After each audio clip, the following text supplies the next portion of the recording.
A'udzubillahi minasyaitonirrajim. Bismillahirrahmanirrahim. Alhamdulillahirabbil alamin wassalatu wassalamu ala asyrafil anbiya'i mursalin wa ala alihi washabihi ajmain. Allahumma yassir wa la tu'assir wa tammil bil khair. Allahumma yassir wa la tu'assir wa tammil bil khair. Allahumma yassir wa la tu'assir wa tammil bil khair.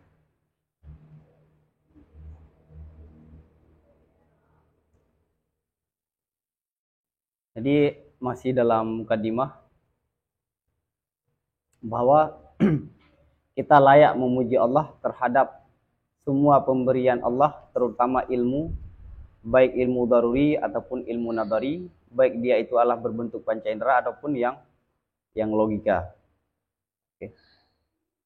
Fayajibu idzan ala kulli aqilin ay yahmadallaha ta'ala wa yashkurahu ala kulli ma bana lahu minal umuri wa wujida fi qalbihi minal ulumi wala yahtakiruhu wa in kana daruriyan id kam min amsalihi kad suliba dzalika wa lam yu'tahu aslan.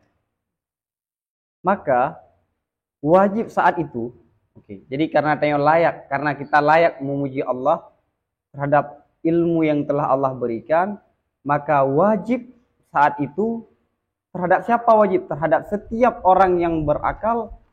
Apa yang wajib?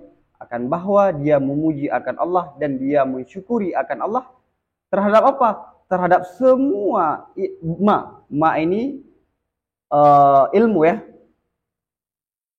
Terhadap semua ilmu yang nyata baginya daripada perkara.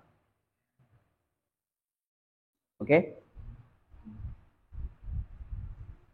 Fayajibu idzan, maka wajib saat itu terhadap tiap-tiap orang yang berakal untuk memuji kepada Allah dan mensyukuri akan Allah terhadap semua ilmu yang sudah jelas baginya daripada perkara. Oke, jadi karena semua ilmu adalah pemberian Allah, maka kita mesti mensyukuri dan memuji Allah terhadap ilmu yang telah Allah berikan. Wa wujida fi qalbihi minal ulum, dan yang diperdapatkan daripada hatinya daripada ilmu. Apa saja yang sudah kita temukan dalam ilmu dalam hati kita, maka layak kita syukuri. Wala yahtakiruhu wa in kana daruriyan. Dan jangan meremehkan ilmu yang dia dapatkan wa in kana, sekalipun ilmu yang dia dapatkan itu ilmu daruri. Jadi walaupun ilmu-ilmu yang simple, sepele itu jangan juga diremehkan. Karena sebagaimana saya sebutkan, daruri itu adalah pondasinya semua ilmu. Oke. Idkam, kenapa? Kenapa mesti kita syukuri? Idkam min amsali. Kenapa? Karena berapa banyak daripada yang semisil dengan orang-orang kita telah diambilkan akannya ilmu.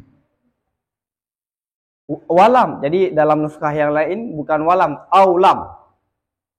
Ataupun tidak diberikan akan seseorang itu, ataupun tidak diberikan seseorang itu akan ilmu sama sekali. Jadi jangan pernah meremehkan ilmu walaupun ilmu itu daruri. Kenapa? Karena banyak sekali orang itu diambil ilmunya oleh Allah. Jadi kalau suliba ini maknanya apa? Diberikan kemudian diambil. Walam ini ya, ataupun tidak Allah berikan sama sekali. Jadi beda. Kalau suliba diberikan kemudian diambil, walam yu'tahu aslan itu dari awal sudah tidak diberikan. Oke. Wala yunsaba ma kana nadariyan minhu ila aqlihi wa fikratihi. Dan jangan dinisbahkan ilmu-ilmu yang adalah ilmu itu berbentuk nadari. Oke, minhu itu kembali kepada ma. Jangan dinisbahkan sesuatu itu berbentuk nadari daripadanya ilmu, daripadanya seseorang, daripadanya kemana? Kepada akalnya dan pikirannya. Misalnya kita sudah berpikir, yang mengatakan ini hasil pikiranku. Kenapa? Karena yang memberikan itu adalah Allah. Maka salah satu yang tidak diridhai oleh ulama-ulama kita adalah memberikan label mufakkir. Sering kita temukan pemikir Islam, ya kan? Pemikir Islam itu sebenarnya label yang diberikan oleh kaum orientalis terhadap umat Islam. Kenapa begini? Misalnya, Imam Syafi'i itu pemikir. Berarti usul fikih dan fikih Syafi'i itu adalah hasil pikiran manusia. Abu Hanifah sang pemikir, maka fikih Hanafi adalah hasil pikiran manusia. Padahal fikih itu bukan cuma, pikiran itu hanya sekedar ingin membuka. Sedangkan fikih itu adalah bagian daripada agama. Paham? Jadi istilah dalam tradisi kita Islam, ulama, orang yang mengetahui ilmu. Untuk berpikir, siapa saja berpikir. Sampai Syekh Ramadan Al-Buti mengatakan, apakah kita nggak cukup dengan hayawanun natik sehingga kita perlu dikasih label sebagai mufakir? Natik itu bukanlah mufakir, ya kan? Makna natik kan mufakir kan? Oke, jadi wala yunsaba ma kana nadhariyan minhu ila aqlihi wa fikratihi. Jangan nisbah, jangan kau bangsakan apa saja yang telah engkau ketahui yang berbentuk nabari kepada akal dan kepada pikiran. Waliya'lama anna dzalika, dan hendak diketahui bahwa sungguh semua ilmu, anna dzalika ini kembali kepada semua ilmu, kullahu semuanya itu karunia daripada Allah, sendirinya Allah tanpa ada perantara.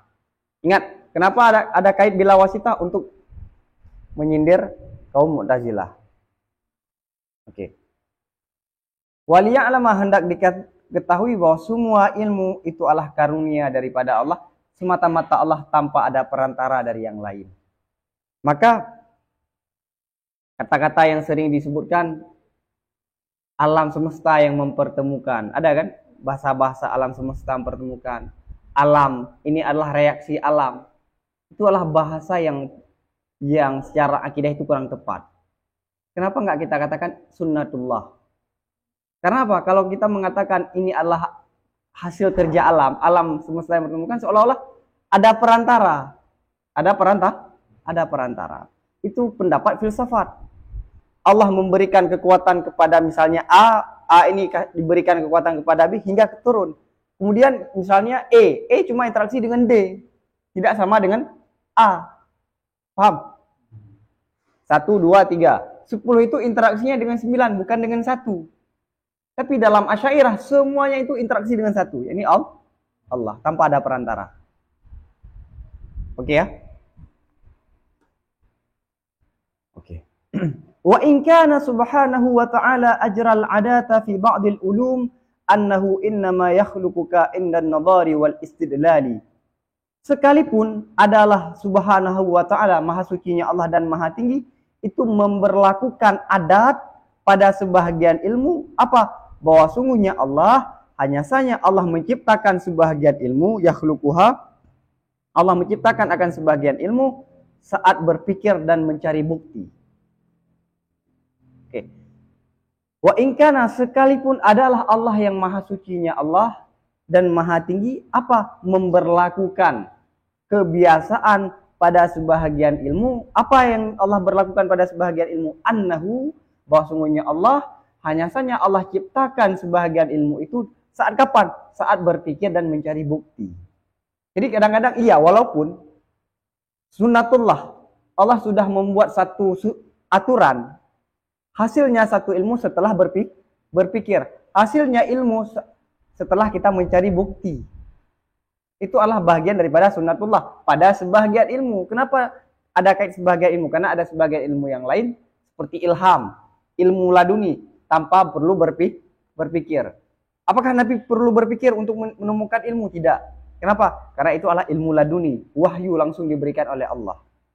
Maka Imam Sanusi mengatakan di sini apa? Allah memberlakukan adat pada sebahagian ilmu, tidak pada semua ilmu. Oke? Ataupun ilmu daruri kan nggak perlu berpikir kan? Ilmu daruri misalnya 1 + 1 2, perlu berpikir? Enggak.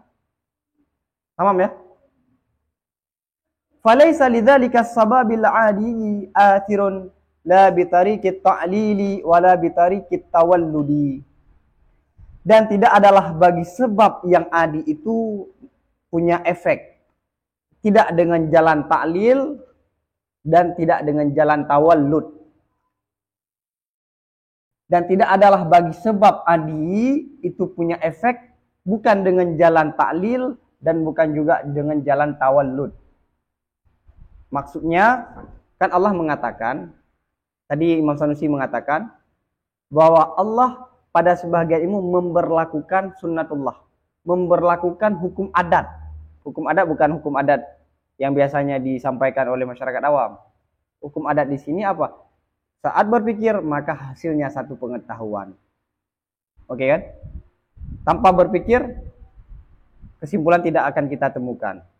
Oke.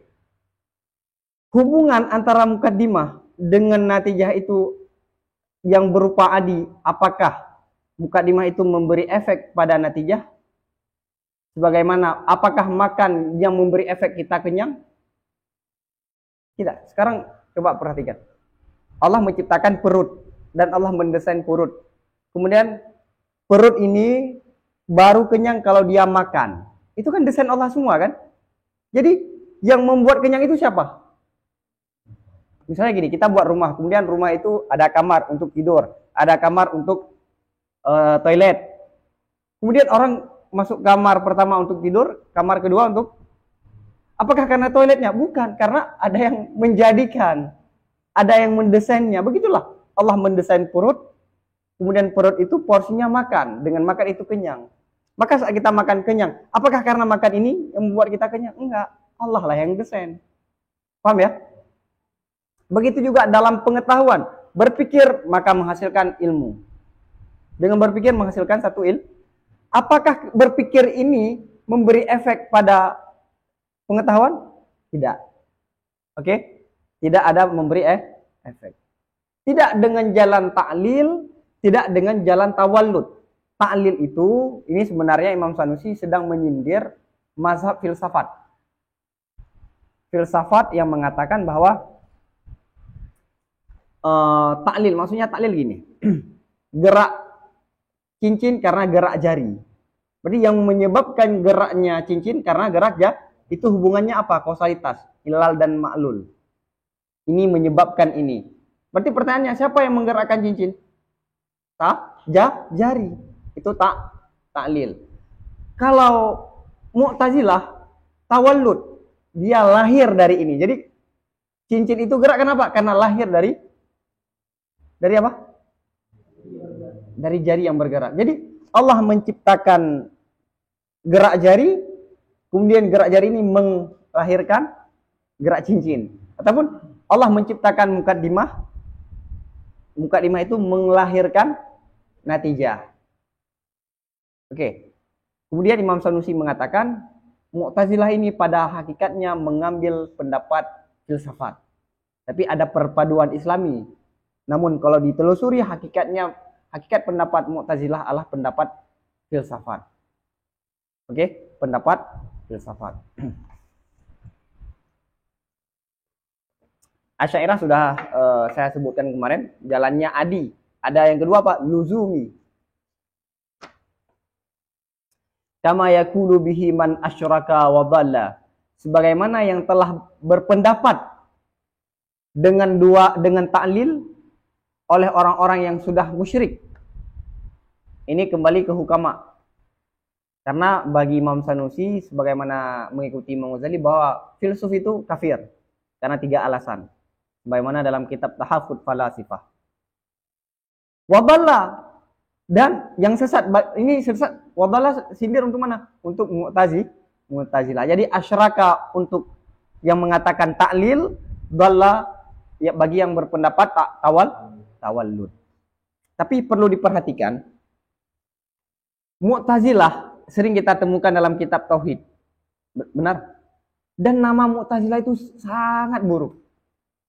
Padahal Mu'tazilah itu adalah satria pertama yang menjaga Islam. Saat Baghdad itu penuh dengan para ilmuwan, yang mana para ilmuwan sebagian itu diambil dari luar Islam. Dan hampir saat itu orang mencintai filsafat membuat orang itu makin jauh dengan agama, malah meragukan agama. Maka inisiatif pemerintah saat itu memanggil ulama-ulama yang hebat untuk membantah filsafat-filsafat itu. Siapa? Mu'tazilah. Maka Mu'tazilah itu generasi pertama itu sangat terpuji. Yang membuat citra Mu'tazilah itu tidak baik adalah yang mutaakhirin. Ini disampaikan oleh Syekh Zahid Qosari dalam Muqaddimah Tabin Kadhibil Muftara. Jadi citra Mu'tazilah itu yang membuatnya tidak baik adalah mutaakhirin. Ibnu Hashim itu sholat subuh dengan wudu insya. dan dia tidak mau berdekatan dengan pemerintah, puasa, ibadah, zuhud. Itulah kebiasaannya para Mu'tazilah.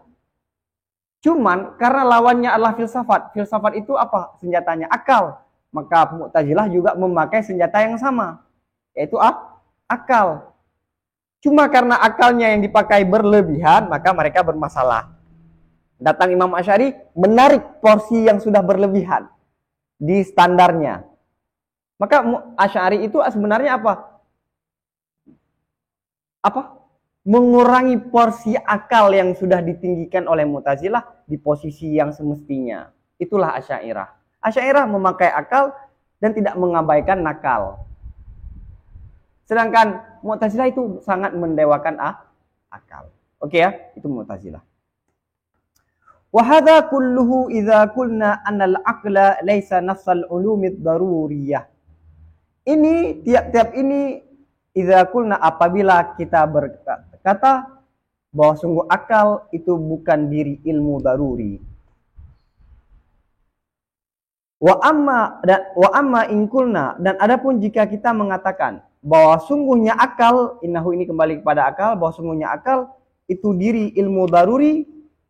Apa ilmu daruri? Allati, dianya ilmu daruri itu mengetahui dengan wajibnya wajib dan bolehnya yang jaiz dan mustahilnya yang mustahil, sebagaimana yang telah berpendapat kepadanya oleh Imamul Haramain.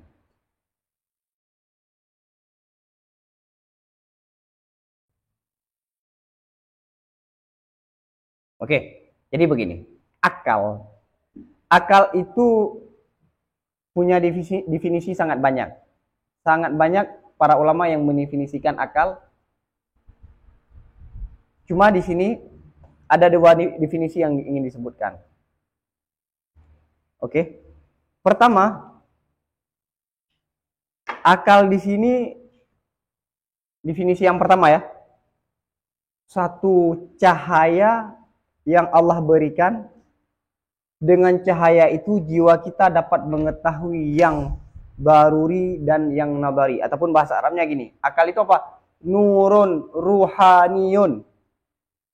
Nurun ruhaniyun bihi tudrikun nafsu ulumat daruriyata wan nabariyata. Nurun ruhaniyun bihi tudrikun nafsu al-ulumat daruriyata wan nabariyata. Akal itu adalah satu cahaya yang berbentuk ruhani. Kenapa bentuk ruhani? Sebagaimana ruh itu ada tapi kita nggak tahu di mana. Begitu juga akal ada tapi kita nggak tahu di mana. Berarti akal itu apa? Satu nur yang ruhani. Dengan nur ini kita dapat mengetahui ilmu daruri dan kita dapat mengetahui ilmu nabari. Kata lain, akal itu alat berpikir. Dengan berpikir kita bisa mengetahui ilmu daruri dan bisa mengetahui ilmu nabari. Apa? Oke, itu definisi akal yang pertama. Definisi akal yang kedua, oke. Akal itu apa? Mengetahui ilmu daruri, mengetahui sebahagian ilmu daruri. Misalnya gini, anak kecil sudah punya akal nggak? Berdasarkan definisi yang pertama dia sudah ada. Nurun ruhaniyun, dengan dia sudah punya satu alat, dengan alat itu dia mampu untuk mengakses ilmu daruri dan ilmu nabari. Berdasarkan definisi yang pertama. Definisi yang kedua tadi apa? Akal itulah mengetahui sebahagian ilmu daruri. Berdasarkan definisi yang kedua, anak kecil itu belum dinamakan yang berakal. Kapan seseorang itu berakal? Kalau dia sudah mengetahui sebahagian ilmu daruri. Kalau dia sudah menangkap sebahagian ilmu daruri, maka dia baru dinamakan akal. Jadi beda keduanya apa? Yang pertama itu alat. Yang kedua itu adalah pengetahuan, tapi sebahagian. Oke. Yang kedua, apa? Mengetahui sebahagian ilmu daruri. Apa sebahagian ilmu daruri itu? Mengetahui yang wajib, mengetahui jaiz, dan mengetahui yang mustahil. Ingat, ini bukan wajib, jaiz, mustahil. Wajib pada Allah, mustahil pada Allah enggak. Dia dapat memahami. Misalnya 1 tambah 1 itu mesti wajib 2. Dia mengetahui konsep wajib. Dia mengetahui konsep jaiz. dan dia juga mengetahui konsep mustahil. Misalnya, saya di depan antum. Boleh nggak saya di waktu yang sama saya tidak di depan antum? Mustahil. Itu adalah konsep mustahil. Jadi, akal itu apa definisi yang kedua? Mengetahui sebahagian ilmu daruri. Apa ilmu daruri? Mengetahui konsep wajib, konsep jaiz, dan konsep mustahil. Kata lain, mafhum wajib, mafhum mustahil, dan mafhum jaiz. Oke. Dah. Tamam ya? Nah, pendapat yang kedua ini, Imam Sanusi mengatakan itu adalah pendapat siapa? Imam Haramain. Nah, Imam Haramain ada menulis satu buku usul fikih yang sangat luar biasa yang berjudul Al-Burhan.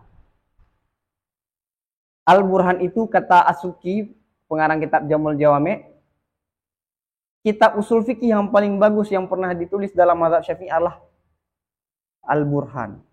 Tapi dia masih menjadi teka-teki umat, masih menjadi utang umat. Maksudnya kenapa? Buku usul fikih Syafi'i, tapi tidak ada seorang pun ulama Syafi'i yang menjelaskan buku usul fikih Imam Haramain. Malah yang menjelaskannya itu ulama Maliki seperti Al-Maziri.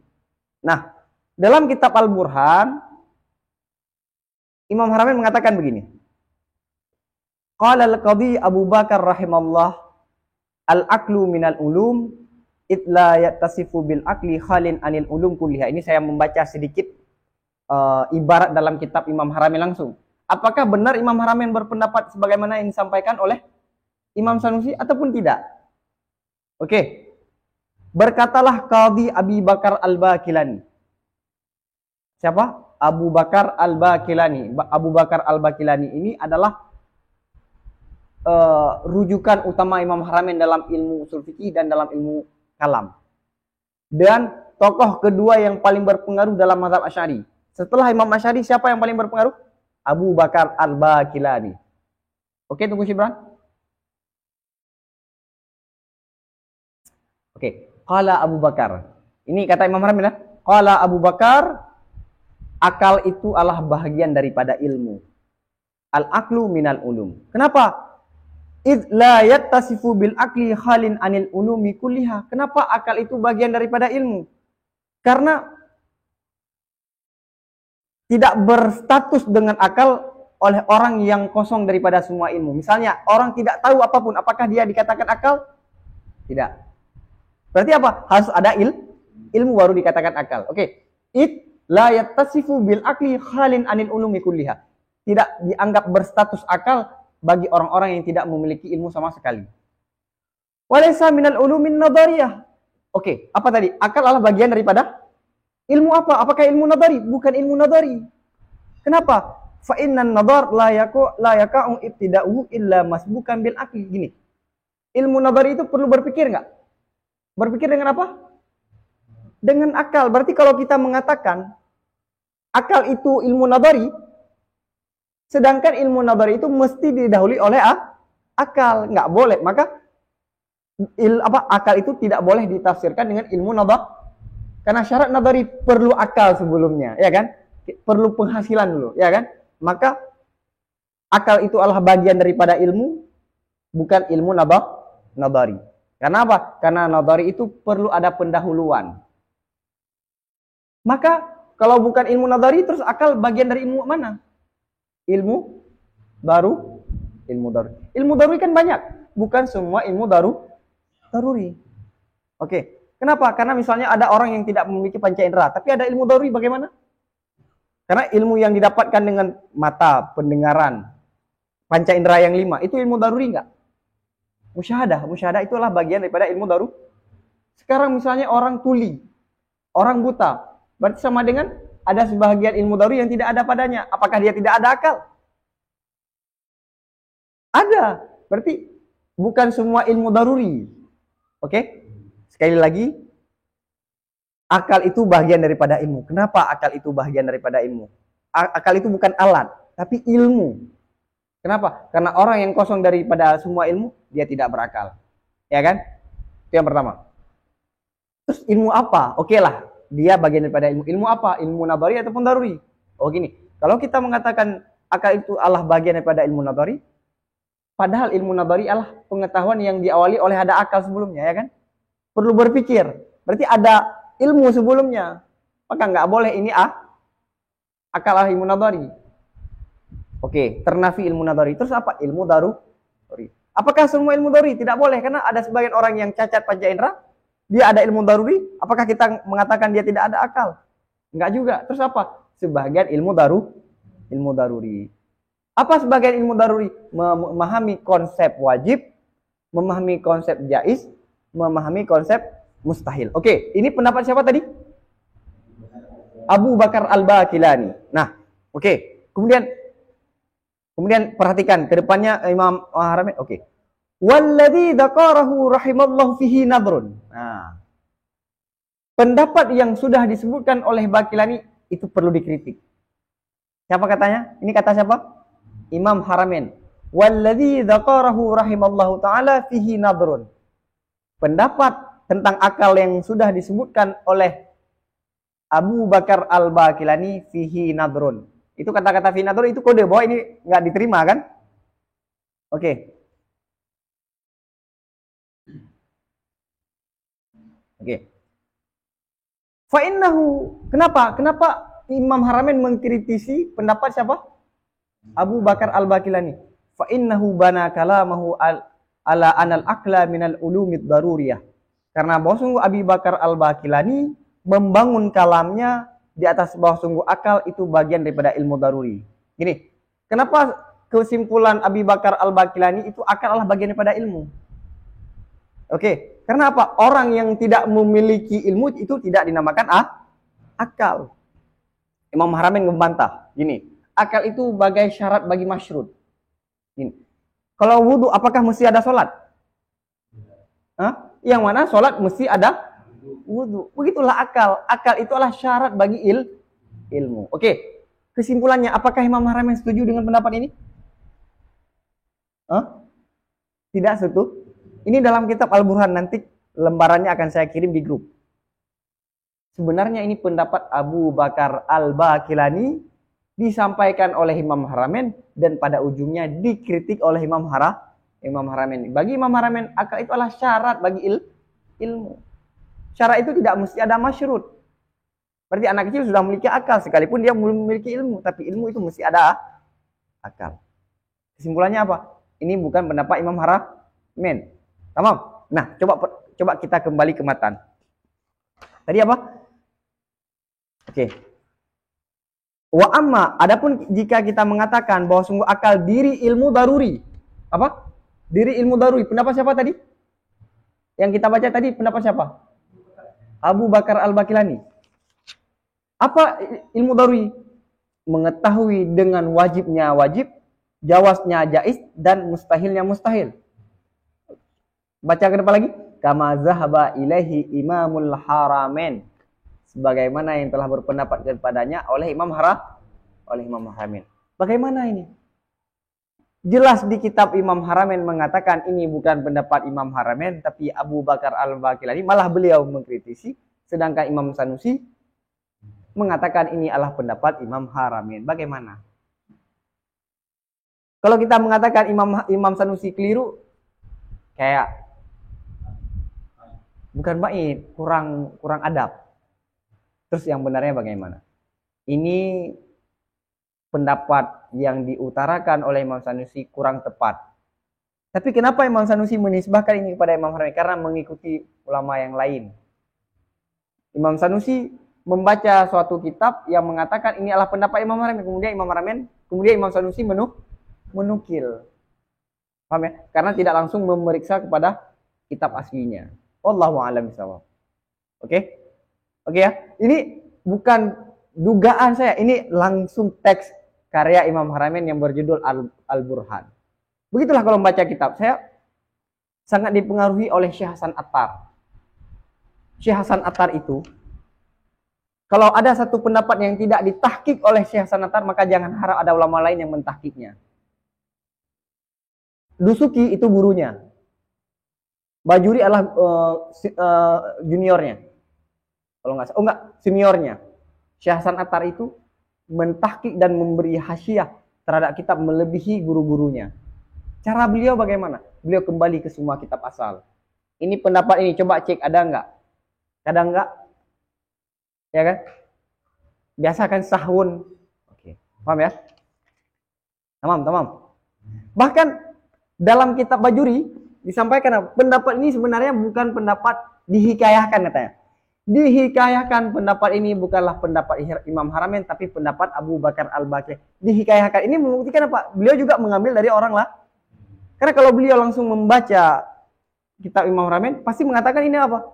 Bukan hikayah, dasarnya adalah ini pendapat Abi Bakar Al-Baqilani. Kecuali begini. Imam Haramain itu pada awalnya itu mengikuti Abi Bakar Al-Baqilani 100%.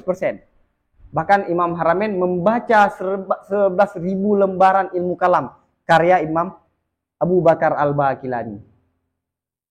Dan beliau menghafal kitab usul fikih Abi Bakar Al-Baqilani. Jadi awalnya beliau ceplak. Kemudian setelah pengembangan ilmu yang sangat dalam baru beliau mengemukakan pendapat yang berbeda dengan pendapat Abi Bakar Al-Baqilani. Bisa jadi ini pendapat Imam Haramain di awal mula beliau yang mana beliau 100% mengikuti Al-Baqilani. Oke ya, itu takwil yang kedua. Oke. Nah, oke, kembali gini. Ada kan kalimat akal pada matan pertama, alhamdulillahilladzi an'ama bil akli. Mana akal di situ apa? Ada dua. Nurun ruhaniyun bihi tudrikun nafsul ulumat daruriyata wan nadariyah. Alat.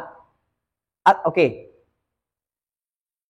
Idza qulna. Oke. Adapun jika kita menafsirkan akal itu adalah mengetahui sebagian ilmu daruri. Langsung jawabnya ke depan, fayakunu syukru. Ada enggak? Maka niscaya adalah syukur terhadap ini bahagian daripada ilmu itu diambilkan, itu dipahami daripada perkataannya musannif, alhamdulillahilladzi an'ama bil aqli. Oke, syukru di sini sama dengan memuji. Jadi begini, memuji terhadap ilmu daruri, kita harus memuji Allah karena Allah telah memberi ilmu daruri. Dari mana kita dapat pahami? Dari alhamdulillahilladzi an'ama bil aqli. Segala puji bagi Allah yang telah Allah beri nikmat dengan apa? Dengan mengetahui ilmu daruri. Oke ya? Karena makna akal apa? Mengetahui sebagai ilmu daruri. Wa syukru. Oke, gini. Memuji kepada Allah karena Allah telah memberikan sebagai ilmu daruri, dari mana kita pahami? Dari mana kita pahami? Dari kata-kata akli. Terus ilmu nadari bagaimana? Dari mana kita pahami? Dari kata-kata al-bayan. Maka wa syukru ala sairil ulumi wal idrakati ma'khudan min qawlihi wal bayan. Dan mensyukuri terhadap semua ilmu dan semua pengetahuan itu dipahami daripada perkataannya musannif wal bayan. Ada kan matan di belakang? Alhamdulillahilladzi an'ama bil aqli wal bayan. Kalau diartikan apa? Segala puji bagi Allah yang telah Allah beri nikmat bagi sebagian ilmu daruri dan bagi semua ilmu. Paham ya? Wa yahtamilu an yakuna asyara bil aqli ila jami'il ulumi annahu syartun fiha. Dan ada kemungkinan bahwa adalah musannif itu memberi isyarah dengan kata-kata akal kepada semua ilmu. Kenapa? Karena bahwa sungguh akal itu syarat untuk mengetahui semua ilmu. Oke, ini kemungkinan pertama tadi apa? Akal itu sebagian ilmu daruri. Bayan itu apa? Semua pengetahuan selain daruri. Ada kemungkinan musannif memberi isyarah dengan kata-kata akal apa? Kepada semua ilmu. Jadi baik ilmu daruri dan ilmu nadari itu sudah masuk dalam kata-kata akal. Kenapa? Karena akal itu syarat untuk mengetahui semua ilmu. Paham? Ada kemungkinan pujian kita terhadap Allah karena Allah sudah berikan semua ilmu baik nadari dan daruri. Dari mana kita pahami? Daripada kata-kata akal. Kenapa? Akal itu adalah syarat bagi mengetahui semua ilmu. Wabil bayan. Dengan bayan kemana? Dan kemungkinan ini ataf ke bil akli. Dan kalau marji dhamir ya, dan kemungkinan bahwa adalah musannif itu memberi isyarah dengan kata-kata al-bayan kemana? Ke ucapan yang fasih, ke pengucapan yang fasih yang diterjemahkan daripadanya ilmu, ya kan? ilmu yang sudah ada di dada perlu diterjemahkan nggak? Perlu diungkapkan nggak? Perlu diungkapkan yang fasih. Oke. Jadi kita memuji kepada Allah, kenapa? Allah sudah memberikan ilmu dan Allah sudah memberikan penjelasan terhadap ilmu yang sudah Allah berikan. Oke, berarti bayan itu kemana? Ke penjelasan daripada ilmu. Kalau akal apa? Diri ilmu. Wabil bayan kepada mantik yang fasih. Mantik ini bukan ilmu logika ya. Ucapan yang fasih yang diterjemahkan daripada ilmu. Dan wal mubayyin. Mubayyin ini ataf pada mutarjim. Dan yang menjelaskan bagi sesuatu yang tersimpan daripada ilmu. Gini, ilmu yang ada dalam pikiran, bagaimana kita menjelaskannya? Ilmu yang ada pada akal tersimpan nggak? Istatara itu tersimpan. Tersimpan kan? Cara menyampaikannya bagaimana? Dengan bahasa, yakni bayan. Jadi kita memuji kepada Allah karena Allah telah memberikan ilmu, tapi ilmu itu masih tersimpan karena dalam hati. Dan kita memuji juga kepada Allah karena Allah telah memberikan bayan, cara menjelaskan yang fasih daripada ilmu-ilmu yang sudah Allah berikan. Paham? Itu kemungkinan yang kedua. Wa kullu dzalika ni'amun jalilatun minal Maulal Karim tabaraka wa ta'ala, dan semua itu adalah nikmat yang sangat agung, sangat luar biasa daripada Maulal Karim tabaraka wa ta'ala. Oke. Kemungkinan yang ketiga sekarang. Kemungkinan bahwa adalah musannif itu memberi isyarah dengan akal kepada ilmu daruri daripada ilmu, dan dengan bayan kepada ilmu yang muktasab daripadanya ilmu. Minha itu kembali kepada ilmu. Jadi ini kemungkinan yang ketiga. Kemungkinan kalimat akal itu dimaksudkanlah ilmu daruri, bukan sebagian ilmu daruri ya. Tadi apa? Kemungkinan yang pertama apa akal itu? Sebagian ilmu daruri. Kalau bayan apa? Sebagian lain ilmu daruri dan semua ilmu nabari. Kemungkinan yang kedua, akal itu adalah isyarah bagi semua ilmu dan bayan itu bagi penjelasan bagi ilmu. Kemungkinan yang ketiga apa? Kemungkinan yang ketiga, akal itu adalah ilmu daruri. Bayan itu adalah ilmu nabari ataupun ilmu kasbi. Jadi kalau berdasarkan kemungkinan yang ketiga, segala puji bagi Allah yang telah Allah berikan bagi ilmu daruri, dan Allah yang telah memberi nikmat bagi ilmu nabari. Idzil kullu ni'amun minal Maulal Karim subhanahu. Karena semuanya baik daruri dan nabari itu nikmat daripada Maulal Karim subhanahu. Oke. Alhamdulillahilladzi an'ama bil aqli wal bayani. Wassalatu wassalam ala sayyidina wa maulana Muhammad sayyidil khalqi. Ulang. Apa lagi? Matan, coba perhatikan matan. Al-mab'usi biwadihil bayyinati wa qawati'il burhani. Oke, ini sekarang akan dijelaskan makna wadihil bayyinat dan qawati'il burhan. Wa muraduhu biwadihil bayyinat al-mu'jizatud dallatu ala risalati sayyidina maulana Muhammadin sallallahu alaihi wasallam. Dan maksud musannif dengan kata-kata wadihil bayyinat apa? Tadi saya artikan wadihil bayyinat apa? Bukti yang sangat jelas. Apa bukti yang sangat jelas yang ada pada Nabi? Mukjizat. Yang mukjizat itu menunjuki di atas risalah Sayyidina wa Maulana Muhammad sallallahu alaihi wasallam. Jadi Nabi Muhammad sebagai nabi itu sangat jelas. Kenapa? Karena ada mukjizat yang menunjuki terhadap bahwa beliau itu adalah nabi. Wasidkihi fi kulli ma atabihi anil Maula tabaraka wa ta'ala. Dan jujurnya Nabi pada semua perkara yang Nabi datangkan. Dari mana Nabi datangkan? Daripada Allah tabaraka wa ta'ala. Dan Nabi semua jujur. Apa yang Nabi sampaikan jujur. Bahwa itu adalah berangkat informasi daripada Allah. Oke ya.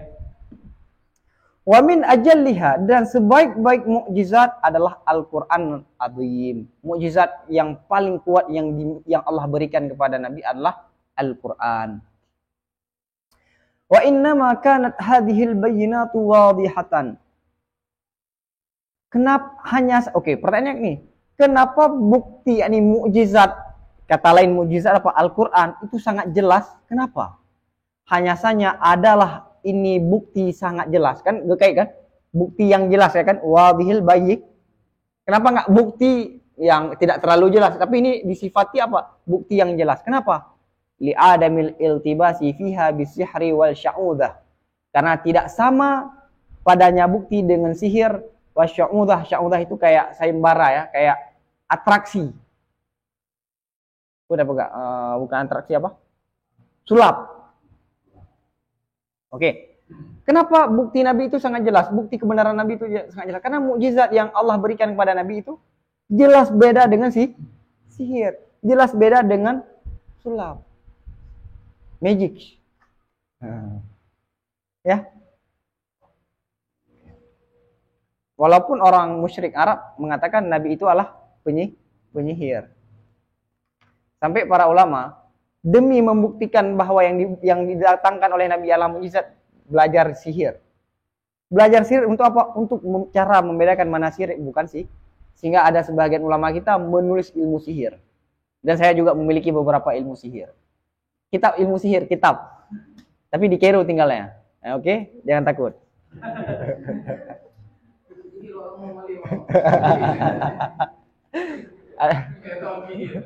Jadi ada kitab menarik, tua, kemudian saya beli karena ulama kita yang nulis, tapi kan saya masih takut membacanya. Dan ilmu kaf, ilmu tangan, ilmu membaca orang, ada semua ilmu itu. Ilmu firasat misalnya, itu saya udah tahu. Apa yang dia pikirkan saya udah tahu. Ada. Oke. Wa kulli ma yujibu raiban. Oke, ini wa kulli ini ataf pada sihir karena kembali ke belakang, karena tidak sama padanya bukti-bukti dengan sihir dan magic dan semua sesuatu yang dapat menghasilkan keraguan. Pokoknya bukti Nabi itu sangat jelas, tidak sama dengan sihir, tidak sama dengan magic, dan tidak sama dengan sesuatu yang ada keraguan padanya.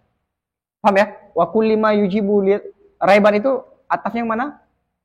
Sihir, ataf am bagi khas. Kenapa beda? Kenapa jelasnya beda? Li ilmi daruri bi bu'diha wa bu'di man dhaharat ala yadayhi sayyidina wa maulana Muhammad sallallahu alaihi wasallam min jami'ir raibi. Kenapa? Karena ada ilmu daruri dengan jauhnya bukti-bukti dan jauhnya sesuatu yang lahir di atasnya Nabi, pimpinan kita, tauladan kita Muhammad SAW daripada semua keraguan. Kenapa itu bukan sihir? Kenapa itu bukan magic? Kenapa itu bukan sesuatu ilmu yang dapat keraguan? Karena bukti yang ada pada Nabi itu adalah ilmu daruri. Ilmu daruri. Oke?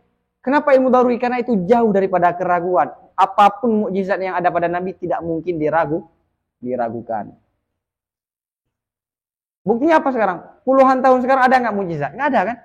Hanya orang terkhusus yang itu membuktikan apa yang dia sampaikan benar yang dipesankan oleh Tuhan. Oke, jadi makna wadhihatil bayinat apa? Bukti yang jelas artinya apa? Mukjizat yang menunjuki terhadap benarnya Nabi. Apa mukjizat yang paling agung? Al-Qur'anul Azim. Oke. Kemudian kata-kata yang kedua apa? Waqawati'il burhani. Ada kan di matan waqawati'il burhani dijelaskan. Jadi gini. Cara membaca kitab sebenarnya kita kadang-kadang di pesantren baca matan, baca syarah, baca hasyiah. Matan itu teks kecil bagaimana dalam bahasa yang sangat simple, singkat, padat tapi serat dengan ilmu, ya kan? Kemudian syarah itu apa sih artinya? Penjelasan. Penjelasan itu maksud li dzati ataupun maksud li ghairi. Penjelasan itu untuk apa? Penjelasan untuk matan, ya kan? Namanya aja menjelaskan bagi matan. Oke, berarti tujuan syarah untuk apa? Kemudian hasyiah. Ada kan hasyiah? Hasyiah itu apa? Hasyiah itu komentar terhadap syarah. Apakah penjelasan syarah itu tepat? Ada yang keliru, ada yang kurang, ada yang perlu ditambahkan. Ujung-ujungnya kembali ke matan. Oke. Nah, kita waktu belajar baca kitab lupa matan. Bukan lupa mantan ya, lupa matan. Lupa matan. Akhirnya kita sibuk dengan kalian dalam. Jadi ada jika dan dalam ho ka dalam. Ya kan? Kalian kaedah lelo. Jadi itu meluputkan pengetahuan kita terhadap matan. Maka ulama mengatakan siapa saja yang memakai satu kitab yang ada hasyiahnya, maka dia gagal memahami ilmu itu. Kenapa kita akan sibuk dengan dalam, sibuk dengan hasyiah? Kita melupakan inti daripada kitab itu, yaitu matan. Ya kan? Padahal kita perlu memperhatikan bagaimana satu matan itu dijelaskan sedemikian rupa. Kayak tadi, Al-Aqli itu ada 3 penjelasan. Ya, kembali kemana? Ke matan. Ini wadhihil bayinat. Maksud bayinat itu apa? Kembali ke matan. Karena matan itu bahasa yang sangat cuek. Perlu ada yang mencairkan, yaitu syarah. Dan ditambahkan dengan hasyiah. Tapi sayangnya kita disibukkan dengan hasyiah dan syarah. Seolah-olah yang udah baca hasyiah, itu paling keren. Padahal dia gagal itu. Oke ya? Itu ada kata-kata ulama, nanti kalau perlu saya kirim. Oke. Wa muraduhu bi qawati'il burhan, kembali ke matan. Maksud musannif dengan kata-kata qawati'il burhan ma ja'a bihi Nabi sallallahu alaihi wasallam fil Qur'ani wa sunnati minal barahini al-qat'iyati ala ma yajibu li maulana jalla wa ala minal wahdaniyati wa aliyyis sifati wa tanazzuhi anisyuraka'i wan naqaisi wa simatil muhdasati. Makna qawati' burhan apa? Makna saya sudah mengartikan qawati' burhan apa? Bukti-bukti yang pasti ya. Apa? Sesuatu yang sudah didatangkan, sesuatu yang sudah dibawakan dengan Nabi sallallahu alaihi wasallam dalam mana? Dalam Al-Qur'an dan dalam hadis. Dari apa? Ma itu kan bagian daripada isim mubham kan? Apa yang Nabi bawakan? Daripada bukti-bukti yang pasti. Bukti-bukti yang konkret. Terhadap apa bukti-bukti yang konkret? Di atas sesuatu yang wajib bagi Allah. Apa saja yang wajib bagi Allah? Daripada wahdaniyah. Dan sifat-sifat yang tinggi. Ali sifat ini sifat yang tinggi. Seperti kudrah, iradah, ilmu, haya. Wa tanazuhi, dan sucinya Allah daripada sekutu. Berarti apa? Ini sifat salbiyah ya. Ya kan? Daripada syuraka dan kekurangan. Dan tanda-tanda muhdasat, hal-hal yang baharu. Dan sucinya Allah daripada syarik, dan sucinya Allah daripada yang kurang, dan sucinya Allah daripada tanda-tanda yang baharu. Misalnya Allah ada satu arah, Allah itu di bawah, di atas arasy. Itu Allah tanda bahwa Allah itu berbentuk. Paham? Jadi Nabi sudah membawakan bukti-bukti yang pasti dalam Al-Quran dan dalam hadis, yang isinya adalah wajib sifat-sifat yang Allah miliki, wahdaniyah, dan kesuciannya Allah. Oke ya? Paham ya? Wa asyara bihadza ila anna sidqa sayyidina wa maulana Muhammadin sallallahu alaihi wasallam fima da'a ilaihi min tauhidi maulana jalla wa ala wa ikhlasil ibadati lahu qad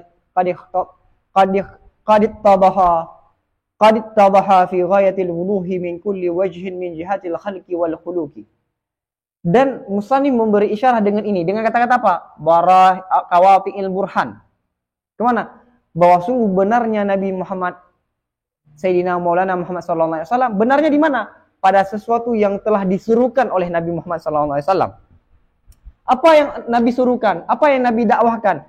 Daripada mengesahkan Allah dan mengikhlaskan ibadah bagi Allah. Ini baru kabar anna sidqa ya. Itu sungguh sangat jelas, itu sungguh jelas fi ghayatil wuduh, pada kejelasan yang sangat tinggi, min kulli wajhin, daripada tiap-tiap sisi, baik dari sisi sisi ciptaan dan dari sisi akhlak.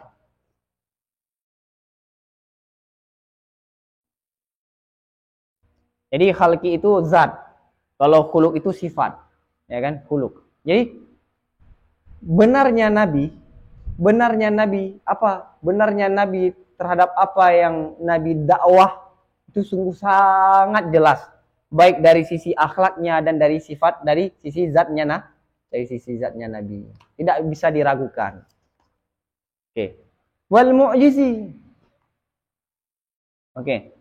Dan wal mu'jizi itu apa? Yang dari sisi akhlak, dari sisi apa tadi? Khalqi, dari sisi akhlak dan dari sisi mu'jiz. Mu'jiz itu apa? Sesuatu yang membuat yang mengalahkan orang yang lain. Mana mengalahkan? Orang ini tidak mampu menentangnya, ya kan? Al-Qur'an tidak ada seorang pun yang mampu menentang satu ayat pun. Wal kharik, dan Nabi itu apa? Kharik. Amrun khariqul lil adah, di luar kebiasaan. Dan wa min jihati, dan dari sisi syariat Nabi yang syarif, yang sangat mulia. Bagi siapa? Bagi yang diam dan bagi yang berbicara. Samit itu benda yang makhluk ciptaan yang tidak hidup. Kan agama ini memuliakan hatta sekalipun kepada benda-benda yang mati.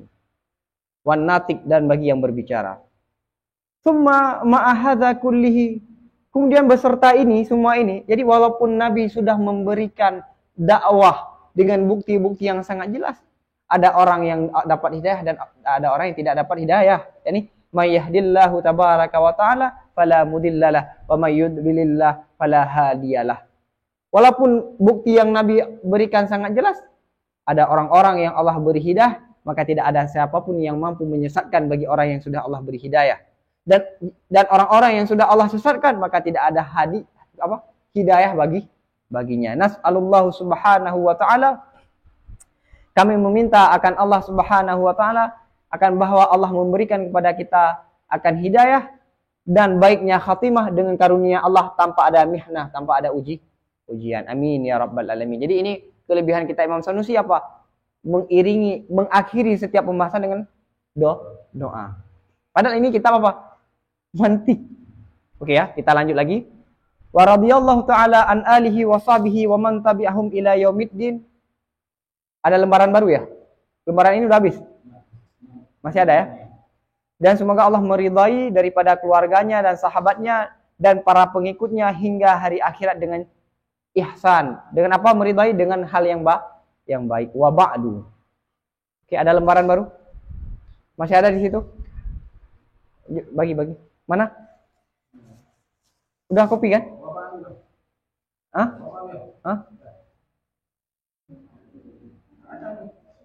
Arifi, ada kopi nggak yang baru? Yang kedua ini? Mana? Fahadi Kalimantan. Ada Fahadi ada? Tambah ba'du sebelumnya. Wa ba'du. Orang ini sudah dibagi kan? Ada wa ba'du. Dan setelah apa? Hamdalah, salah dan salam. Fahadhihi kalimatun mukhtasaratun tatadammanu ma'rifata ma yundaru ilaihi min ilmil mantiki li tashihi ma yuktasabu bihi at-tasawwuratu wa tasdiqatu. Oke. Maka ini ada beberapa kalimat yang ringkas yang mengandung kalimat ini apa? Ilmu sesuatu yang dibutuhkan kepadanya ilmu daripada ilmu mantik. Jadi Imam Sanusi mengatakan apa? Ini ada beberapa lembaran yang isinya adalah ilmu mantik yang mana kita membutuhkan mempelajari ilmu mantik. Untuk apa? Untuk apa kita membutuhkan ini li ta'lil bagi yuttaru. Kenapa kita membutuhkan mempelajari ilmu mantik? Untuk memperbaiki sesuatu yang dapat dihasilkan dengan sesuatu akan tasawurat dan watasdikat. Oke, jadi gini. Bagaimana cara menghasilkan satu ilmu yang belum pernah dihasilkan oleh sebelumnya? Dengan cara ilmu mantik. Ilmu mantik itu bagaikan alat untuk menimba air. Di dalam bumi sudah ada air nggak? Di dalam tanah sudah ada air nggak? Tapi tidak semua orang dapat menemukan air. Cara menemukan air perlu alat. Ya kan? Perlu Begitu juga ilmu sudah ada, pengetahuan sudah ada sangat banyak. Tapi tidak semua manusia dapat mengetahui. Tapi ada cara untuk mengetahui itu. Apa mantik. Ada yang berbentuk tasawur, ada yang berbentuk tasdikat. Jadi sebenarnya mantik itu adalah resep dalam pikiran untuk menghasilkan pengetahuan yang berbentuk tasawur dan yang berbentuk tasdikat. Oke. Wa tarka kulli ma yushawwisul fikra ma'a qillati jadwahu wa nuduri isti'malihi min qawaida wa tafri'atin. Oke, ini tatabammanu lagi. Ini adalah beberapa kalimat yang ringkas yang mengandung apa? Dan meninggalkan semua sesuatu yang dapat mengkacaukan pikiran, ma'akillati beserta sedikit manfaatnya dan jarang pemakaiannya daripada kaedah-kaedah dan cabaran-cabarannya, cabang-cabangnya. Jadi ringkasan ini meninggalkan kaedah-kaedah dan cabang-cabang yang kira-kira jarang dipakai dan tidak bermanfaat dan yang dapat menghilangkan konsentrasi pikiran. Oke ya. Jadi fokus ke yang penting. Wallaha as'alu an yanfa'a bihi wa huwa hasbi wa ni'mal wakil. Dan akan Allah aku meminta akan bahwa memberi manfaat Allah dengan kitab Mukhtasar dan Allah hasbi wa ni'mal wakil. Oke, ini baru masuk ke syarah. Oke. Lamma kana al-muqtasabu minal ulumi munhasiran fi naw'aini wa huma at-tasawwuratu ay ma'rifatul haqa'iqil mufradati wa tamyizuha an ghairiha wa tasdiqatu ay ilmu bisubuti amrin li amrin aw nafihi anhu ihtajal aqlu ila tariqaini ahaduhuma yusiluhu ila ma jahala minat tasawwurati wa sani yusiluhu ila ma juhila minat tasdiqati. Oke. Jadi begini. Ilmu kan ada dua kan? Ilmu ada berapa? Ada dua. Sebelum saya artikan ini ya.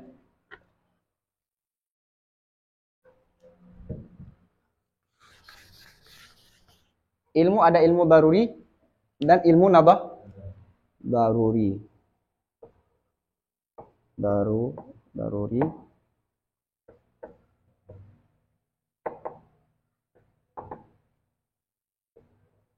Nampak belakang? Oke, ilmu daruri dan ilmu nabari. Tulisannya gimana? Fokus ke ucapan saya. Fokus ke ucapan saya. Karena su'ul khat yadullu ala zaka. Ya kan? Kata para ulama, tulisan yang tidak bagus itu menunjuki dia orang yang Oke. Itu alasan. Oke. Kemudian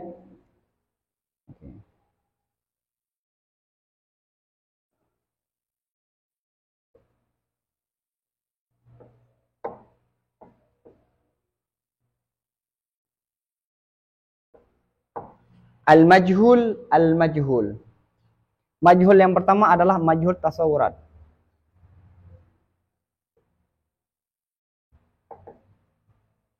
Yang majhul yang kedua adalah tasdik.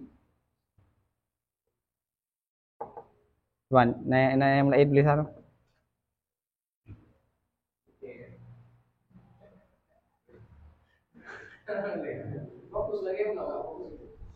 Fokus ke pengucapan. Oke. Apakah semua definisi dunia ini kita sudah tahu? Hah? Enggak kan? Apakah semua orang tahu apa itu malaikat? Enggak. Apa itu jin misalnya? Ya kan? Enggak. Maka ada yang tidak diketahui daripada definisi, yakni tasawur. Ada tasawur yang tidak dia pahami. Oke. Begitu juga. Ada enggak persoalan-persoalan yang kita tidak tahu? Banyak kan ilmu yang kita tidak tahu. Tasdik kepercayaan yang banyak kita tidak tahu. Ya kan? Maka ada enggak jalan untuk menempuh pengetahuan pertama, yakni tasawur yang majhul dan tasdik yang majhul. Ada enggak jalannya? Ada. Jalan yang pertama adalah apa? Ini qaulus syarih ya kan? Qaulus syarih ataupun mu'arrif. Mu'arrif adalah alternatif untuk mengetahui tasawur yang majhul. Untuk mengetahui majhul tasdikat apa? Perlu apa? Qiyas. Qiyas adalah jalan alternatif untuk tasdik yang majhul. Oke, jadi pasangannya qaulus syarih untuk tasawur yang majhul, qiyas bagi tasdik yang Yang majhul. Oke. Ini makasih. Oke. Kemudian inti dari ilmu mantik apa? Kias. Inti dari ilmu mantik adalah kias. Dalil. Misalnya gini. Apa antara lain daripada kias? Alam mutaghayyir. Sebelum kita mengatakan alam ini berubah, apa itu alam? Yuk kita definisikan itu, apa itu Maka sebelum tasdik perlu tasawur dulu. Kan maka al-hukmu ala syai'in far'un an tasawwur. Sebelum menghukumi sesuatu, maka kita perlu mendeskripsikan ataupun mendefinisikan sesuatu itu. Oke, maka ingat, inti dari ilmu mantik apa? Kias. Tapi kias ini kadang-kadang tersusun dari mufradat-mufradat yang bukan daruri. Misalnya, alam. Alam itu apa? Apa itu alam? Ya kan? Mutaghayyir. Mutaghayyir itu apa? Maka perlu definisi dulu. Paham? Ini adalah maqasid daripada ilmu mantik. Maqasid dari ilmu mantik ada dua. Pertama apa? Qaulus syariah. Yang kedua, kias. Tapi inti dari dua ini yang mana? Kias. Oke. Paham? Oke, yuk kembali ke ibarat.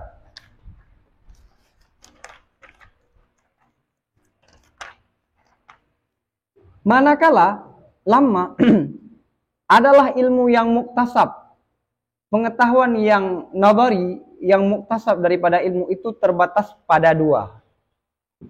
Terbatas kepada dua bahagian. Wahuma, keduanya yang pertama apa? Tasawurat. Mana tasawurat artinya apa? Mengetahui hakikat-hakikat yang mufradat. Dan membedakan hakikat-hakikat daripada selainnya hakikat. Gini. Oke. Ada seorang yang lahir dari sejak kecil tidak mengenal manusia. Bagaimana kita menjelaskan manusia itu baginya? Kita nggak perlu lagi. Definisi hawa nanti nggak berlaku pada kita. Itu adalah definisi yang didefinisikan hakikatnya manusia. Bagaimana manusia, definisi manusia ingin kita perkenalkan bagi seorang yang tidak tahu manusia. Misalnya Tarzan yang sejak kecil dia dididik oleh rusa kan? Itu ada buku yang ditulis oleh Ibnu Sina dan Ibnu Tufail. Maka caranya apa? Tolong perhatikan sekeliling. Ada nggak yang bergerak? Ada binatang bergerak. Ini kita sedang menjelaskan pada anak yang tidak tahu. Ada yang bergerak. Manusia, bukan dia belum tahu manusia, ada spesies yang bisa bergerak, ya ini manusia. Oke, berarti antara ini sama-sama bergerak. Tapi bisa membedakan nggak? Dengan kata-kata bergerak, boleh nggak kita mengatakan manusia itu yang bergerak? Nggak boleh, karena binatang juga bergerak. Tidak dapat membedakan antara hakikat ini dengan hakikat ini. Maka perlu ada yang membedakan antara ini dengan ini. Apa? Ini berpikir, ini tidak berpikir. Oke, itu adalah tasawur. Itu adalah tasawur. Maka ilmu yang nabari itu dua. Oke, ilmu yang muktasab ya. Itu ada kala tasawur, ada kala tasdik. Mana tasawur apa?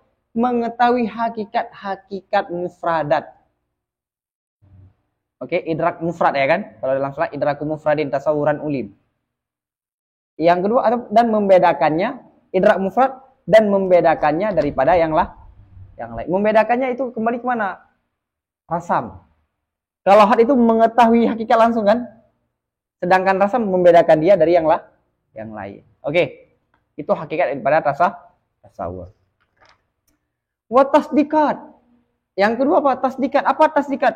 Mengetahui dengan ditetapkannya sesuatu bagi sesuatu yang lain ataupun menafikannya sesuatu daripada sesuatu yang lain. Zaidun qaimun menetapkan si Zaid itu sudah berdiri. Zaidun laisa biqaim, kita menetapkan bahwa berdiri tidak ada pada si Zaid. Ya kan? Pikiran kita itu tidak terlepas daripada dua ini. Misalnya gini, saya mau menyampaikan kepada Tungku Syibran.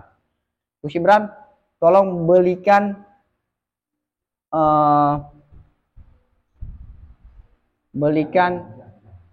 bukan jam.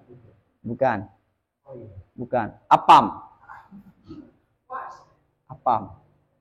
Bagi sebagian orang, apam itu apa? Perlu definisi kan? Maka perlu tasawuran. Setelah dia memahami, oh gini loh apam. Maka saya harus beli apam. Maka di situ ada tasdik. Pikiran manusia tidak akan terlepas daripada tasawur dan tasdik. Oke, apa itu tasawur? Pertanyaan ini, apa itu tasawur? Maka kalian perlu tasawur terhadap definisi tasawur. Oke ya? Oke, ini kembali ke mana? Ini ihtaja, ini khabar daripada kanal muktasab. Manakala adalah yang dihasilkan daripada ilmu itu terbatas kepada yang kedua. Yang pertama tasawur, yang kedua tasdik, niscaya. Itu membutuhkan akal kepada dua jalan. Oke ya? Oke, jadi ada dua ilmu ini. Tasawur dan tasdik. Ada dua. Maka karena dua ini adalah sesuatu yang muktasab, bagaimana cara kita meraihnya? Butuh dua jalur, dua jalan. Ahaduhuma, salah satu daripada dua jalan itu yusilhu, menghantarkan kepada sesuatu yang tidak diketahui daripada tasawur. Wasani, jalan yang kedua, menghantarkan kepada sesuatu yang tidak diketahui daripada ada tasawur, ada tasdik. Bagaimana untuk mengetahui tasawur yang belum kita ketahui daripada tasawur? Bagaimana kita memahami suatu tasdik? Maka ada jalur yang menghantarkan kita untuk memahami tasawur, ada jalur yang menghantarkan kita kepada tasdik. Oke ya? Ini bagus sekali. Enak nggak ibaratnya? Sulit atau gimana? Hah? Renyah. Walamma kana al-aqlu la yu'manu alaihi minal khata' idza salaka hadha tariqaini wahdahu. Dan manakala adalah akal itu tidak aman di atasnya akal daripada kesalahan apabila dia menempuh dua jalannya ini dengan sendirinya. Misalnya gini. Bagaimana jalan ke Banda Aceh? Misalnya kita orang Birun. Jalannya kalau misalnya langsung pergi sini tanpa ada Google Map, tanpa ada yang mengarahkan, bisa jadi tersesat ya enggak? Jalan sudah ada. Tapi tidak semua jalan itu tepat. Ya kan? Semua orang bisa berpikir nggak? Semua orang itu bisa berpikir, tapi tidak semua orang berpikir yang tepat. Oke, sekali lagi. Semua orang itu bisa berpikir, tapi tidak semua orang mampu berpikir yang tepat. Oke. Jadi, masing-masing ada jalan. Ini ada jalan, ini ada jalan. Tapi jalan ini tidak aman, bisa jadi waktu kita menempuhnya salah, sesat. Misalnya, waktu ada perdebatan LGBT, ada orang yang mengatakan haram LGBT, ada yang mengatakan tidak haram LGBT. Kenapa? Karena berbeda dalam mendefinisikan LGBT. Oke ya? Kenapa di Barat dianggap Islam itu teroris? Karena bayangan mereka Islam itu adalah ISIS, Al-Qaeda. Pada kita, Islam itu apa? Islam itu adalah agama kasih sayang. Berbeda nggak ini? Berbeda definisi, efeknya apa? Benci. Jadi definisi itu sangat penting. Sekarang ini, kaya bagi seseorang itu penting. Bagi seorang yang lain, kaya itu nggak terlalu penting. Kenapa? Berangkat dari beda definisi kaya dalam pikirannya. Ada seorang mengartikan kaya itu apa? Kaya ruhani. Ada satu lagi mengartikan kaya itu kaya yang berbentuk fisik, materi. Akhirnya berbeda akhirnya apa? Seorang yang giat sekali bekerja, ada seorang yang bekerja tapi santai. Tapi karena pengaruh daripada tasawur. Pengaruh nggak tasawur? Sangat pengaruh. Salah dalam tasawur memberi efek salah dalam Lihat. Salah dalam memahami Islam. Orang Barat salah memahami Islam. Apa definisi Islam? Akhirnya mereka benci tasdik. Mereka tasdik terhadap Islam adalah agama teroris. Parah. Jadi tasawur itu sangat menentukan pada tasdik. Oke ya? Ada yang mendefinisikan nikah. Nikah itu apa? Punya pasangan, kemudian diakui oleh beberapa orang, kita sudah nikah. Itu dikemukakan salah satu dokter di ITB atau di UGM. Nikah itu apa? Saling punya hubungan dan diakui oleh kawan, kita punya hubungan, udah nikah. Bukan Gus Syahsuddin. Bukan itu. Oke ya, saling mengakui itu. Jadi, definisi begini, efeknya apa? Orang menganggap ini nikah, orang menganggap oh ini mudah nikah. Enggak, padahal salah. Jadi ingat, salah dalam definisi, salah dalam tasdik. Maka para ulama dalam, misalnya kalau antum baca Nafahat, satu lembaran lebih, definisi itu keluar dari kata-kata ini, masuk dari kata-kata ini, dijaga dari kata-kata ini, sangat penting. Definisi itu sangat penting. Oke ya? Oke, jadi karena jadi dua-dua jalan ini tidak aman. Kenapa tidak aman? Likasratil iltibasil batili bil haqi, karena banyak sekali serupa kebatilan dengan hak.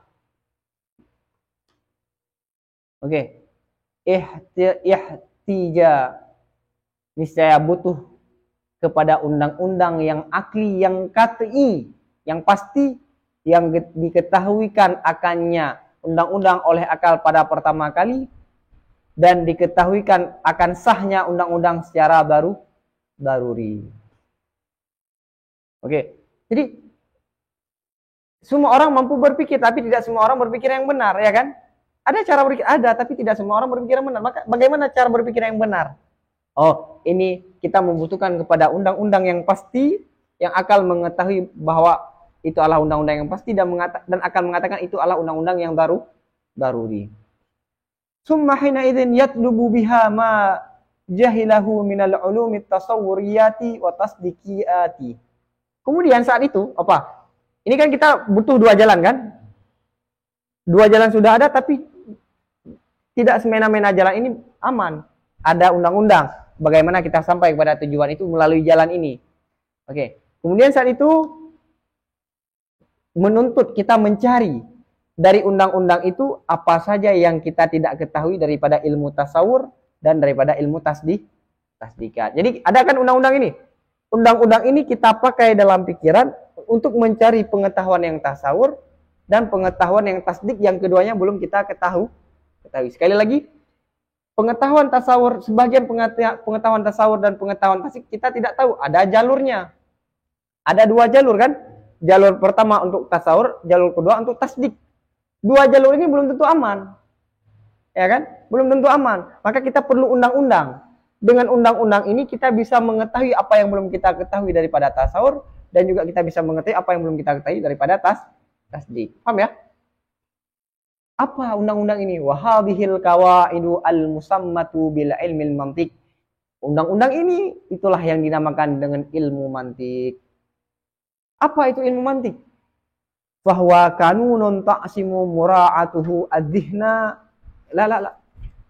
Satu undang-undang yang dapat menjaga, merawat ya, menjaga saat merawat undang-undang itu dengan sebab taufiknya Allah, apa akan terjaga apa? Akan menjaga akal daripada kesalahan dalam berpikir. Oke, ingat, beda definisi Imam Sanusi dengan yang lain. Ada kata-kata apa? Bitaufik. Nuansa apa? Tauhid kan? Nuansa tauhid. Jadi apa?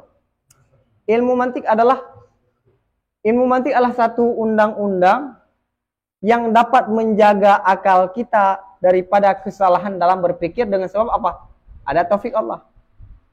Apakah diri undang-undang itu dapat menjaga akal kita? Enggak. Kapan undang-undang kita merawat? Misalnya gini, kita sudah belajar kitab mantik 10 kitab mantik.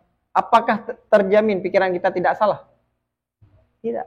Kapan pikiran kita tidak salah? Saat kita memakai undang-undang itu. Jadi bukan diri undang-undang itu yang dapat menjaga akal kita, tapi mempraktekkan undang-undang itu pada akal kita saat kita berpikir. Dan mempraktekkan mantik dalam berpikir itu membutuhkan pikiran kita harus stop. Kenapa? Karena dalam kebiasaan kita berpikir cepat. Ya kan? Sedangkan mantik harus perlahan dulu. Ini bagaimana? Maka kembali ke yang tadi, yang kemarin kan, Al-Kawi, ya kan? Yang tidak cepat memahami tapi mendalam itu lebih bagus. Ya kan? Perlahan. Paham ya? Ingat, diri mantik tidak dapat merawat akal. Belum tentu orang yang mengajar mantik, yang dikenal hebat dalam mengajar mantik, itu sudah benar pikirannya. Tapi apa? Yang mempraktekkan undang-undang saat dia berpikir, itulah yang terjaga daripada kesalahan. Oke. Kama ya'simun nahwu al-lisana minal lahni fi qawlihi. Sebagaimana ilmu nahwu dapat menjaga lisan kita daripada salah ucap dalam perkataannya, ya kan? Sebagaimana ilmu nahwu dapat menjaga ucapan kita. Faqad ittara idzan li ma'rifati hadzal ilmi. Maka sungguh membutuhkan saat itu untuk mengetahui ilmu ini. Apa? Ilmu mantik. Karena ilmu ini adalah menjaga kewarasan akal. Ilmu mantik adalah menjaga kemurnian akal. Oke? Dan mantik itu adalah seni berpikir. Maka saat itu sungguh membutuhkan saat itu untuk mengetahui ini ilmu apa? Ilmu Untuk apa kita mengetahui ilmu mantik? Liya'rifal aqlu bihi. Untuk mengetahui oleh akal dengan ilmu ini, kenapa? Akan benar jalan allazi yang dia usahakan dengan jalan, akan apa? Akan sesuatu yang tidak dia ketahui daripada tasawur, dan benarnya jalan yang dia usahakan dengannya jalan akan sesuatu yang dia tidak ketahui daripada tasdik. Untuk apa ilmu ini? Untuk mengetahui mana jalan yang benar menuju kepada tasawur dan mana jalan yang benar menuju Ingat, jalan untuk tasawur ada. Semua orang mampu berpikir. Jalan untuk tasawur ada, jalan untuk tasdik ada. Tapi mana jalan yang benar untuk tasawur dan mana jalan yang tasdik itu hanya ditentukan oleh ilmu mantik. Maka kita perlu mantik untuk apa? Untuk akal ini tahu mana jalan yang benar sampai kepada tasawur dan mana jalan yang sampai kepada tasdik. Oke. Wa tariqul awal huwal musamma bi ta'rifat. Jalan yang pertama itu ya yang dinamakan dengan ta'rifat ataupun qaulu syariah. Dan jalan kedua itulah yang dinamakan dengan hujjat ataupun kata lain qiyas. Oke. Dikit lagi kita baca.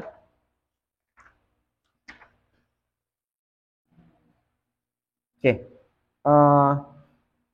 Walamma dan manakala dimasukkan dalam ilmu mantik akan pembahasan-pembahasan yang lebih lagi yang sulit dan cabaran-cabaran yang sangat banyak, la yuhtaju ilaiha yang tidak dibutuhkan kepada cabaran-cabaran itu dan kelebihan-kelebihan itu pada kebanyakan pemakaian akal farra niscaya lari dengan sebab sedemikian oleh kebanyakan daripada manusia daripada mempelajari apa yang dia butuhkan daripada ilmu mantik. Oke. Jadi karena dimasukkan dalam ilmu mantik pembahasan-pembahasan yang sulit dan cabaran-cabaran yang sangat banyak yang mana akal tidak membutuhkan. Akhirnya efeknya apa? Orang tidak mau mempelajari ilmu mantik yang penting-penting dari ilmu mantik. Wa rubbama sarha bi tahrimihi man la ma'rifata lahu bi haqiqatihi. Dan kadang-kadang dijelaskan dengan haramnya mempelajari ilmu mantik oleh orang-orang yang tidak mengetahui baginya seseorang dengan hakikatnya ilmu mantik.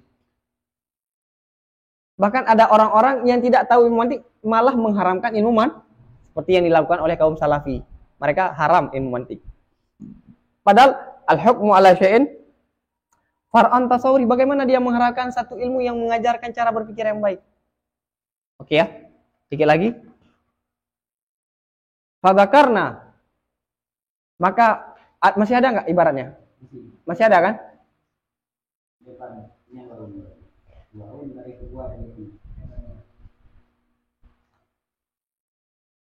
Fadzakarna, coba lihat fadzakarna. 2 lembar setelahnya. Hah? Warubama? Kenapa warubama?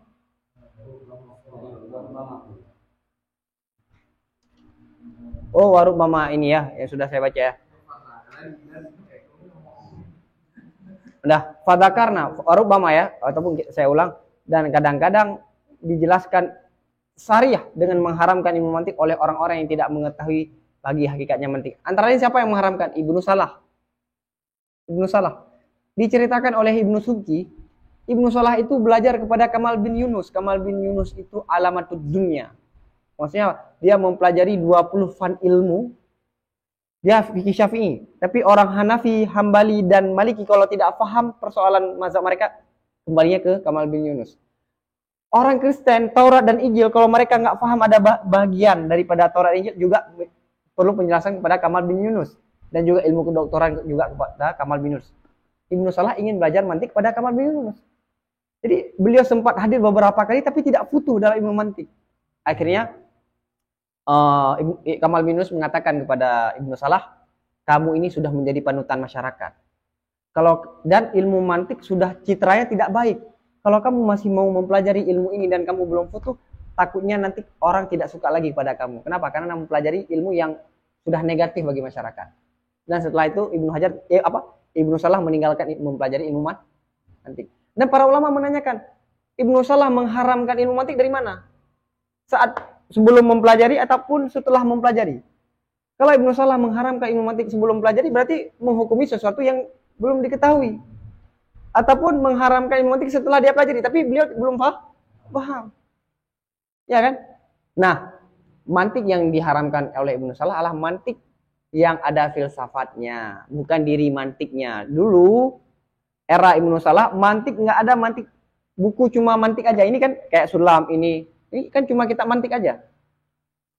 Di era masa Imam Ghazali Ibnu Salah, kitab filsafat itu digabung dengan kitab mantik. Filsafat itu kan banyak sekali yang rancu, banyak sekali kekufuran. Di awal pembahasan kitab filsafat ada pembahasan Jadi sama dengan orang yang membaca mantik akan baca filsafat, maka diharamkan, bukan mantiknya yang diharamkan. Paham ya? Oke. Fadzakarna, maka kami menyebutkan anna hadzal muhtasar, karena bahwa sungguh ini ringkasan, itu kami cukupkan padanya ringkasan di atas daripada yang daruri daripada ini ilmu. Jadi saya cuma menyebutkan yang penting-penting saja. Nggak ada pembahasan yang lebih, cabaran-cabaran yang tidak penting. Wahwa, apa pembahasan yang daruri daripada ilmu mantik? Ma yuhtaju ilaihi li tas'ihi ma yuktasabu bihi tasawurat. Sesuatu yang dibutuhkan kepadanya, sesuatu untuk memperbaiki sesuatu yang dapat dihasilkan akan tasawur, yakni ta'rifat, saya akan membicarakan ta'rifat, dan sesuatu yang dapat diusahakan dengannya akan tasdikat apa? Hujjah. Wa tarakna minhu, dan kami meninggalkan daripadanya pembahasan-pembahasan mantik semua sesuatu yang jarang pemakaian. Jadi sesuatu yang jarang dipakai itu kami nggak menyebutkan. Oke? Wa yushawisul fikra wa yuhayyiruhu, dan yang dapat membuat pikiran itu pusing, kacau, wa yuhayyiru, dan membuat pikiran itu heran ataupun bingung. Sesuatu yang jarang dipakai, yang membuat pikiran itu kacau, yang membuat pikiran itu bingung, kita nggak menyebutkan di sini, kata Imam Sanusi. La siyama, apalagi jika orang itu orang bodoh. Coba bayangkan kalau dibahas pembahasan yang sulit, sungguh lebih nggak paham lagi. Ataupun orang yang sudah terikat hatinya, sangat terikat hatinya dengan urusan akhirat, baik ilmu ataupun amal. Misalnya orang sufi, perlu dia mempelajari mantik. Tapi kadang-kadang pembahasan mantik yang sangat sulit. Saya tinggalkan. Jadi kenapa ini kata-kata ini tidak ada kitab mantik yang kata-katanya begini. Kenapa? Karena Imam Sanusi hidup di kalangan para sufi. Biasanya kan para sufi ke fokusnya apa? Ratib seribe, benarlah. Meratib, ya kan? Enggak, Imam Sanusi juga. Beliau sudah menjadi sufi, tapi beliau menulis mantik. Tapi mantik yang kadarnya pas untuk semua golongan. Oke ya? Ini udah 1,5 jam lebih kan? Udah kan? Wallahu a'lam bishawab wa ilahi marji'ul ma'ab.